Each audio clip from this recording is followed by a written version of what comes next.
All right, let's dive deep into Quran chapter 38.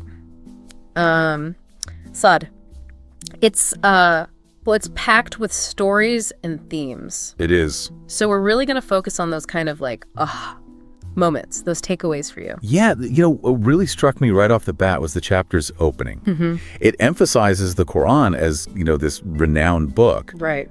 But it doesn't shy away from the fact that there's resistance to it, you know? Yeah. It almost feels like it's setting the stage for this clash between belief and disbelief right from the start. And it kind of brings in historical context too, right? Absolutely. Like it mentions all those past generations, Yeah. that were destroyed because of their disbelief. I feel like that sets kind of a serious tone, doesn't it? It definitely does. Yeah, it really raises those questions about how humans deal with divine messages, right? And how that plays out through different periods of time. It definitely adds another layer to the stories, for sure. Speaking of stories, chapter 38 really puts the spotlight on Prophet David. Yeah. But it's not just a story about, like, his greatness, is it? No, not at all. I mean, it highlights his unique abilities, his blessings. Right. But it also shows this situation that really tests his judgment. Right. That dispute between the two men with the sheep. It's more than just, like, an argument over livestock, though, right? Right, exactly. It's like he initially sides with the man who has more sheep and then realizes that, wait, he's being tested. That's got to be a humbling moment, right? Absolutely. Yeah, I mean, it raises questions about bias, even in someone as revered as a prophet. Yeah. It makes you think about our own judgments, too. Yeah. Are we truly being fair? Or are we, maybe unconsciously favoring one side over another? That's a powerful connection. Yeah. And then, of course, there's David's immediate repentance, God's forgiveness. Yeah. That's a key point in the story, too, right? Absolutely. It shows the importance of admitting when we're wrong, seeking to, make things right. Yeah. Even when you're in a position of authority. Exactly. And, the fact that even prophets aren't perfect, they make mistakes, it humanizes them, right? Yeah, absolutely. Makes their struggles something we can relate to even today. Definitely. So then, we're introduced to Solomon, David's son, and he's praised for his wisdom, his repentance. Yes. But even he faces a test, right? He does. And his test is all about these worldly distractions, those, beautiful horses that are mentioned. Right. It's interesting because even with all his wisdom, Solomon for a moment lets the remembrance of his Lord slip his mind. Yeah. It's like this reminder that even the most devout can be swayed by temptation. But what strikes me is how quickly he repents. Yes. He doesn't dwell on his mistake, turns back to God, even requests this unique kingdom. He does. Yeah. I mean, that takes courage. Yeah. And humility. And it's granted. And I think Solomon's story connects with us today in a really powerful way. Yeah. Think about it. We're constantly bombarded with distractions. Right. Social media, material possessions. It's hard to stay focused on, what truly matters amidst all that. Yeah. So after these stories of prophets being tested, we get to Job, whose story feels so different in terms of the challenges he faces. Yeah, it's a different kind of test, isn't it? He's not dealing with some moral dilemma or worldly temptation. It's this immense suffering inflicted by Satan. Yeah. Job's story is like a masterclass in patience and resilience. Despite all the pain, the hardship, he never loses his faith. Yeah. Even when he's questioning why it's happening to him. His belief in God's justice and mercy, it's just remarkable. And there's that really powerful moment where, amidst all his agony, Job just stamps his foot and cool water springs forward. Yeah. Such a striking image, right? Like, even in the deepest despair, God provides relief. It speaks to the power of even the smallest act of faith. Yeah. Even when things are really tough. And God doesn't abandon Job. No. Not only does his suffering ease, but his family and possessions are restored too. It's a really beautiful display of God's compassion and mercy. It is. But even before that restoration, Job stays committed to what's right. Yeah. Remember that oath he makes, and he refuses to break it.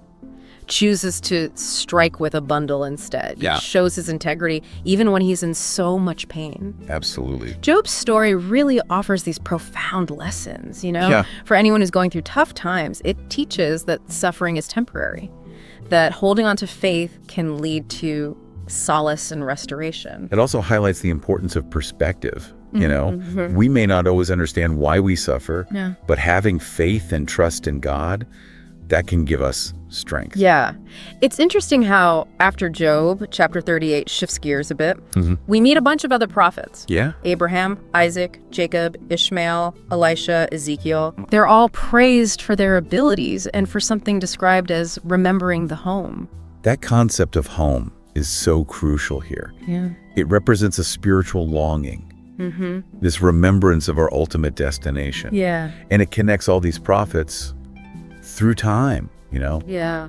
reinforces the idea of this shared journey towards something bigger than ourselves. Yeah. It's like no matter their individual trials, they all held on to this connection to something beyond the physical world. Exactly. A connection to something eternal and transcendent. Right. And that focus on home really sets the stage for what comes next in the chapter, where we see the fate of those who reject this very idea. It does. It's a stark contrast. This is where chapter 38 kind of takes a darker turn, Yeah. After all those stories of faith and resilience, and then it just paints this like vivid picture of what's waiting for those who go a different way, those who choose disbelief. And the language is intense, like boiling water, bitter cold, torment. The imagery is like heavy. It really makes you think. It does. And you know what really got me were those conversations, those dialogues. Oh, yeah. Among those in hell, they're like regretting, blaming each other. Right. And ultimately they realize, this is what their choices led to. It's like a powerful reminder that what we do matters, not just in this life, but afterwards too. Yeah. It's a stark contrast to that home idea, right? Yeah. One's this place of peace and fulfillment, and the other's like this realm of suffering and regret. Exactly. It really emphasizes that our actions have lasting consequences, Yeah. Chapter 38 isn't just telling these stories randomly. Right. It's weaving them together to highlight this bigger message about our choices. So thinking back to the prophets, it's interesting how different their tests were. It is. Like David struggled with bias, Solomon with those distractions, Job with all that suffering. What do you think we can take away from that? From like those different challenges? I think it suggests that, faith isn't about just following a strict set of rules. Right. Or facing one specific type of trial. It's about, navigating life with that core belief and that commitment to seeking guidance. Even when it's tough. Yeah, even when it's not clear. You know what I mean? Absolutely. Yeah, it's like their stories, they offer this whole range of human experiences. Right. They mess up, they have doubts, they go through hard times, but through it all, they stay connected to God. That's powerful.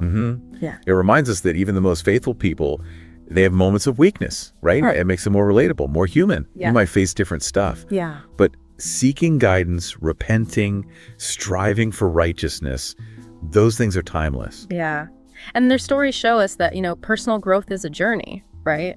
Yeah. It's not about being perfect. It's about learning, seeking forgiveness, and trying to live by our values. Yeah, and each prophet's story gives us a unique perspective on that journey. It really does. David teaches us about recognizing our biases, fixing them. Solomon shows us how important it is to stay grounded in our faith, even when there's all these distractions. Yeah. And Job shows us the power of patience and resilience. It's amazing. Yeah. One thing that stands out to me about how chapter 38 tells these stories is how vivid the imagery is. Yeah. Especially those descriptions of hell, really graphic and powerful. Oh, yeah. The chapter uses that imagery to leave a mark on you. Yeah. It's not just about understanding it intellectually, but about really feeling it, Yeah. Those descriptions of both hell and the Gardens of Eden, they're meant to make you feel something, make you think about the consequences of your choices on a deeper level. It's interesting how chapter 38 uses all these things together. The stories, the warnings, the powerful imagery to get its message across. It's like a multi-layered approach, Yeah. It speaks to our minds, our hearts, our spiritual side. It's true. It reminds us that faith is personal, but it's also guided by these divine principles. So with all these layers, what do you think the main message of chapter 38 is? I think it all comes down to remembrance. The chapter keeps emphasizing remembering God, remembering the day of judgment, remembering that home concept. Just like an anchor. Yeah, in a world that's full of distractions and temptations. Exactly. It's like a call to stay true to our values, to seek guidance, and to make choices that lead us to something bigger. Yeah, and to really think about our actions. Yes. And what they lead to. The chapter doesn't sugarcoat it. No, doesn't. It shows both the rewards and the punishments. Absolutely. Yeah. It encourages us to take responsibility for our choices. Yeah. To realize they have consequences now and in the future. Yeah. It's a call to live with intention. Right. To strive for righteousness, to seek that path that leads us toward that ultimate home. And even though these stories are thousands of years old, they still resonate today. They do. Especially that idea of facing trials and looking for guidance. Oh, yeah. I mean, the specific stuff we face might be different, but those core principles, they're still relevant, Absolutely. We all experience doubt, temptation, hardship. Yeah. These stories show us that we're not alone in that, and that seeking guidance from something bigger than ourselves can give us strength. It's true. And it makes me think about how the chapter ends. After all that, intense stuff about hell. Yeah. It goes back to the story of creation. It does. It's bringing us back to the beginning. Yeah, full circle, Yeah. Back to the roots of humanity and that choice that set everything in motion. Yeah, it's powerful. It reminds us where we fit in, Yeah. in the grand scheme of things. We were created for a reason. Yeah. With the capacity for both good and evil. Yeah. And it highlights what happens when we disobey. Right. Just like how Satan refused to bow to Adam and got cursed. Yeah. Our choices determine where we end up too. It's a serious reminder that our actions matter. Not just for us, but for everyone. Yeah.